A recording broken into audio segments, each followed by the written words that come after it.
Halo semuanya, kalau ngomongin pasar saham, biasanya yang kebayang pertama kali itu grafik rumit, layar merah hijau yang bikin pusing, atau istilah-istilah keuangan yang kadang bikin malas duluan kan? Nah, hari ini kita bakal skip semua kerumitan itu.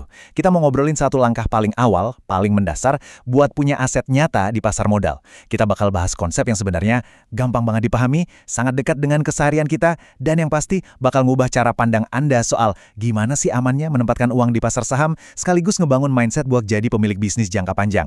Oke, kita masuk ke bagian pertama, bermain di arena digital. Coba deh kita bayangin sesuatu yang santai. Lupakan sejenak soal bursa efek yang bising atau jalanan Wall Street. Pernah nggak sih Anda main ke time zone atau fun world? Bayangin Anda lagi di sana nih, entah bawa anak, keponakan, atau sekedar nostalgia pengen main. Suasananya rame banget, lampu-lampu mesinnya kedap-kedip. Di dompet Anda ada uang kertas pecahan 50.000 misalnya, dan Anda pengen banget main mesin capit boneka. Pertanyaannya, bisa nggak sih uang kertas itu langsung dimasukin ke celah mesin permainannya? Tentu aja nggak bisa kan? Mesin-mesin canggih itu sama sekali nggak ngerti dengan lembaran kertas yang Anda bawa. Jadi, apa yang harus kita lakuin? Pastinya kita harus jalan ke meja kasir dulu. Di sana, kita nukerin uang tunai kita jadi koin khusus atau masukin saldonya ke dalam kartu digital.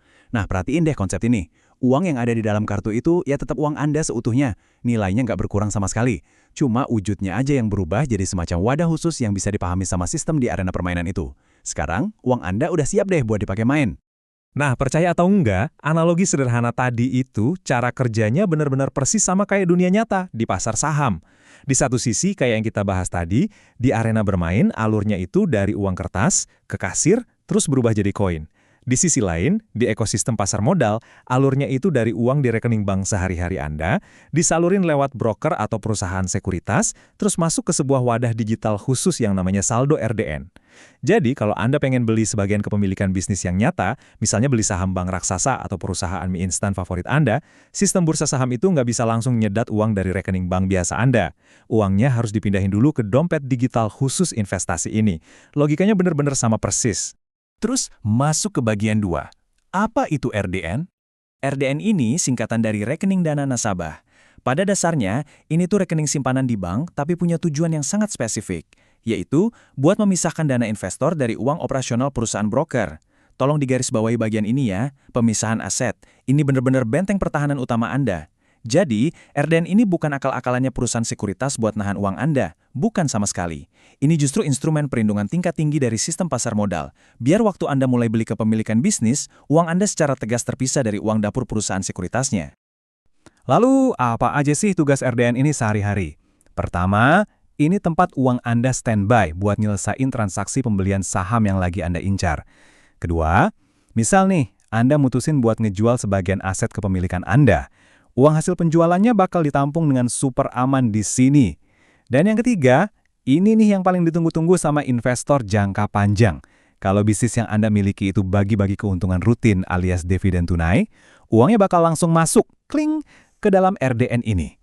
Mirip banget sama koin sisa di kartu time zone tadi, uang di RDN ini aman banget kalau mau diendapin buat jangka panjang, siap dipakai lagi buat ngegulung kekayaan, atau ya bisa juga ditarik balik ke rekening pribadi Anda kapan aja.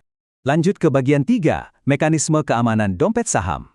Kita udah tahu apa itu RDN dan fungsinya. Sekarang pertanyaannya, gimana sih sistem keuangan ini mastiin uang di dompet saham kita benar-benar 100% aman? Ada 3 pilar utamanya nih. Mari kita bedah satu-satu. Nomor 1, dan ini fakta yang bikin tenang banget ya. Rekening RDN ini resmi tercatat atas nama sendiri. Betul, biarpun dibantu bukainya lewat aplikasi sekuritas, buku tabungannya atau nomor rekeningnya itu terdaftar murni atas nama lengkap Anda di bank penyimpan. Anda bahkan bisa ngecek saldonya kapan aja lewat mobile banking atau lewat fasilitas dari KSEI. Ini bukti nyata kepemilikan yang sama sekali nggak bisa diganggu-gugat. Jadi, poin krusialnya adalah uang Anda nggak pernah dan nggak akan pernah bercampur dengan uang operasional broker. Kita pakai logika bisnis sehari-hari deh. Bayangin Anda nitip modal buat beli ruko lewat agen properti. Kalau uang Anda dicampur sama uang si agen di satu berangkas yang sama, bahaya banget kan? Gimana kalau agennya tiba-tiba bangkrut?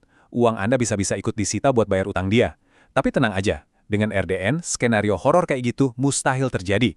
Uang di RDN dijamin nggak bakal dipakai buat bayar listrik kantor broker atau ngegaji karyawan mereka. Kalaupun, amit-amit ya, ini skenario terburuk, broker sekuritas Anda tiba-tiba tutup, uang Anda di RDN tetap utuh dan aman.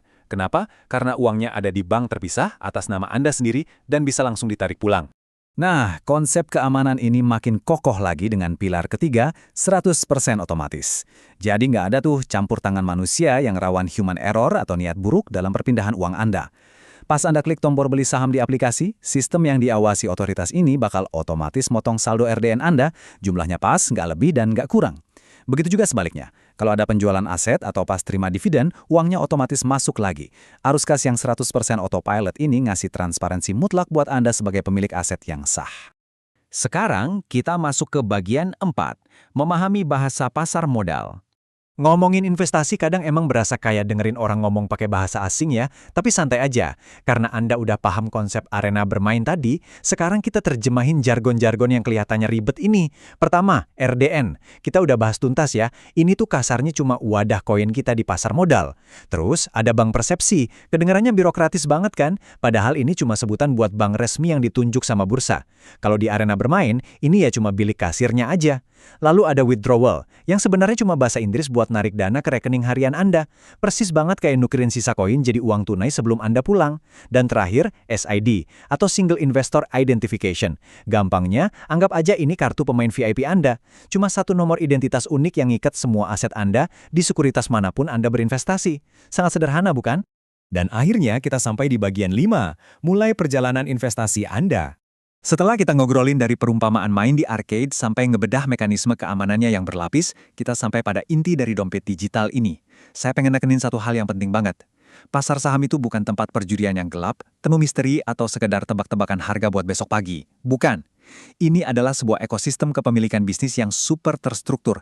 Disinilah tempatnya Anda bisa punya bagian dari bisnis-bisnis paling raksasa di negara ini. Dan RDN adalah instrumen super penting di jantungnya yang hadir murni buat ngejamin transparansi dan keamanan. Dengan adanya dompet yang terenkripsi dan terpisah secara hukum ini, semua rasa takut dan parno soal penyalahgunaan dana harusnya udah hilang sama sekali. Anda, sebagai investor, pegang kendali penuh atas aset Anda. Jadi ini ngebawa kita ke satu pertanyaan penting untuk ditutup. Mengingat sistem udah nyediain perlindungan yang sebegitu kuatnya buat Anda, dan mengingat bahwa berinvestasi itu pada dasarnya adalah membeli kepemilikan bisnis yang nyata demi pertumbuhan kekayaan jangka panjang, apakah Anda udah siap buat ngaktifin dompet digital Anda dan benar-benar ambil alih kepemilikan nyata atas masa depan finansial Anda? Langkah pertama yang sering banget ditakutin orang-orang sekarang udah terbukti jadi langkah yang paling masuk akal dan paling aman. Terima kasih ya udah ngikutin penjelasan kita kali ini, dan selamat merencanakan investasi jangka panjang yang cerdas.